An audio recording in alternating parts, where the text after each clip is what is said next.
Women too. Hey, You sure can. hold your butts.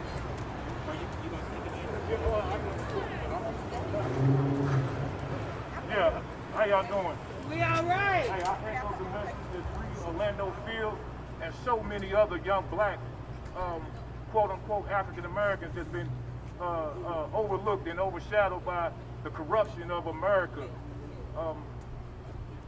I was thinking to get to the fabric of racism and what fills us and what destroys us intrinsically with no value is the 3/5 of a human being. Everybody yelling out the vote, vote, vote, vote. But when our vote only counts to 3/5 of a vote, what difference does it make? Huh? Because we can never have a just and equal, no representation without taxation, without representation. Ever since the Boston Tea Party, there's been no equality. We are still counted as 3/5 of a human being.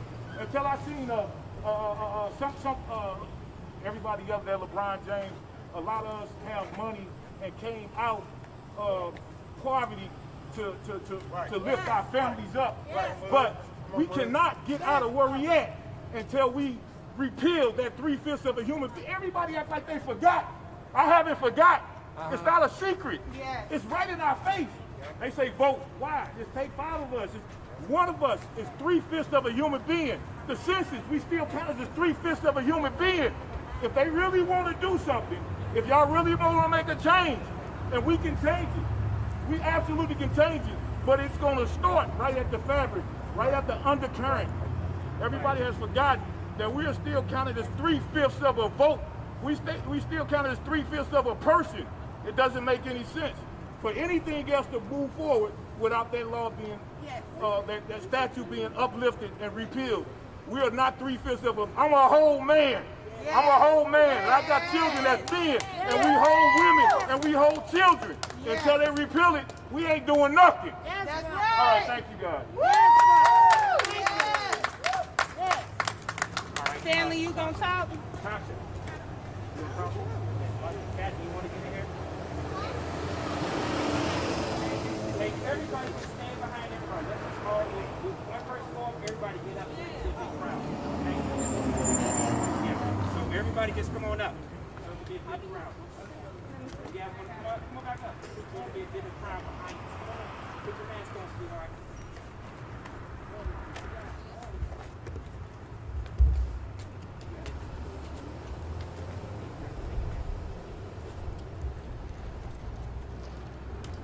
Just a little bit about myself before I read what my dad wants to be read. My name is Latasha O'Neill, and I am from this city of St. Louis. I was born at City Hospital number 1, January of 1980. And then in 83, my little life changed forever.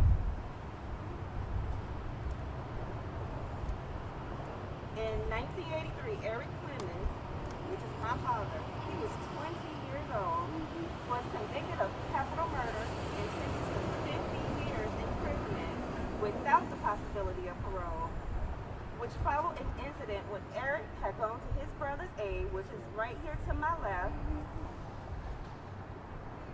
and believed that his brother had been robbed by 2 men. A fight ensued, which resulted in the death of a 21-year-old man. When my father learned of the death, he turned himself into the police as a man of good character, with no criminal record, and a capital charges were brought. In 1999, Justice Myron H. Bright of the 8th Circuit Court of Appeals expressed the view in decision in the 177 F3D 680, Eric D. Clemens versus Paul D. Dello, 8th Circuit, that this is an unusual case. The evidence indicates that Clemens acted with some justification for his conduct, and evidence would surface in a different trial cast grave doubt on whether Clemens struck the blow that actually killed the victim. The facts of this case do not warrant capital murder conviction on the severe sentence which was imposed. On the fact of this case, it was open to the court that charged my father with second-degree or manslaughter. Of particular importance of the assertion of Justice Myron H. Gray that the conviction for capital murder of consequent life sentence as imposed in this case may amount to a great injustice. Former St. Louis Circuit Attorney D. Just Hayes wrote to Eric's mother, my grandmother, I am somewhat surprised that Eric was charged with capital murder. If the overcharger is not troubling enough, in 1985, my dad was wrongfully accused of a murder of a fellow inmate. When he was eventually granted a trial, it took a jury only 1 hour to find him not guilty of the murder. By this time, he had spent 13 years on death row. Wow. Eric is remorseful for the events that unfolded. When we went to address this issue, we ask everybody for forgiveness and mercy. This is a troubling situation. Eric has served a significant period of time behind bars for his actions, and justice has been served. We ask right now that everybody contact the governor's office, contact everybody in regards to all these different cases, because the sentencing is beyond justice. Woo! Hello, my name is Pastor Jackson. I'm from the National Ministry. And I just want to piggyback on that. The reality is that we sit in a situation right here in front of us where the system makes sure that Afro-Americans especially are continuously confined and continuously locked up unjustified.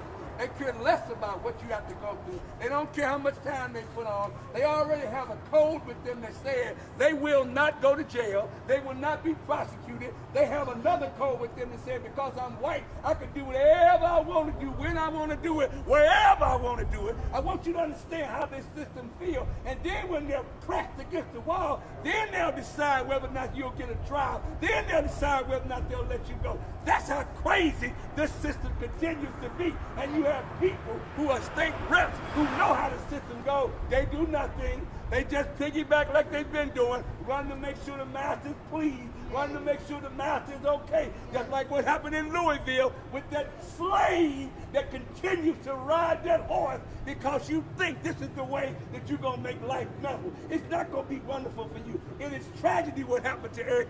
It is tragedy how they did that. But they railroad black Afro-Americans and women all the time, Slavery. especially when they say, oh, well, go to make an appeal. Take it to court. We've done our job. This is how they work. And that's why it's important as I take this back over to Brother Stan, that we stand behind people like Kim Gordon, who makes sure that if you don't bring it in right, they're not going to do it right. If you ain't talking true, it ain't going to work up in here. God bless you and continue to keep the faith. Woo! Thank you. Justice, justice. We just want justice. We want to be fair against institutionalizing railroading. We just want everybody to be fair. Fair opportunities, fair choices. This is America. This is America. We have to be fair. When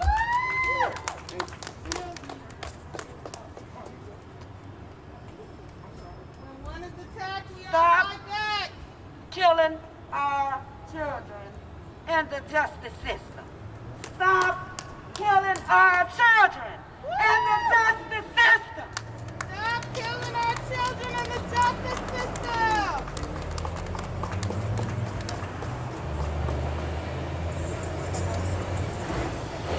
All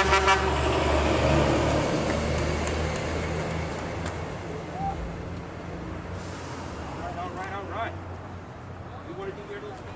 You want to do your speech? Where is Bishop coming in?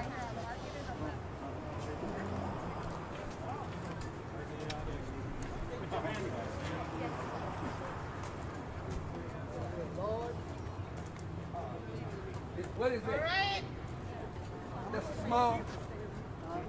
Oh yeah, We're I know gonna just start a support. chant Yeah, I don't want you to be when one is be around attacked, other we all people. fight back. Okay. I think it's When going one of well. ours is attacked, we here's the stand Lord. up and we all fight At back. least you got some coverage. When one is attacked, all fight back. when one is attacked, We all fight back. when one is attacked, We all fight back. when one is attacked, We all fight back. when one is attacked, We all fight back. when one is attacked, We all fight back. when one is attacked, We all fight back. when one is attacked, We all fight back. when one is attacked, We all fight back. when one is attacked, We all fight back. when one is attacked, We all fight back. when one is attacked, We all fight back. when one is attacked, We all fight back. when one is attacked, We all fight back. when one is attacked, We all fight back. we have one team, we have one dream, and that is to end the mass incarceration.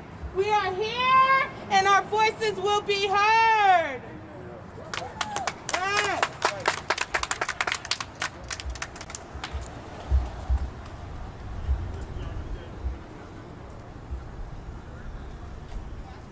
Got this.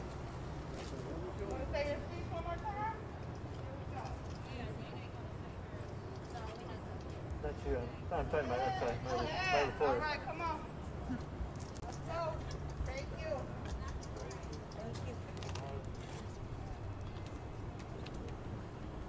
Sounds like she's on the phone with the producer.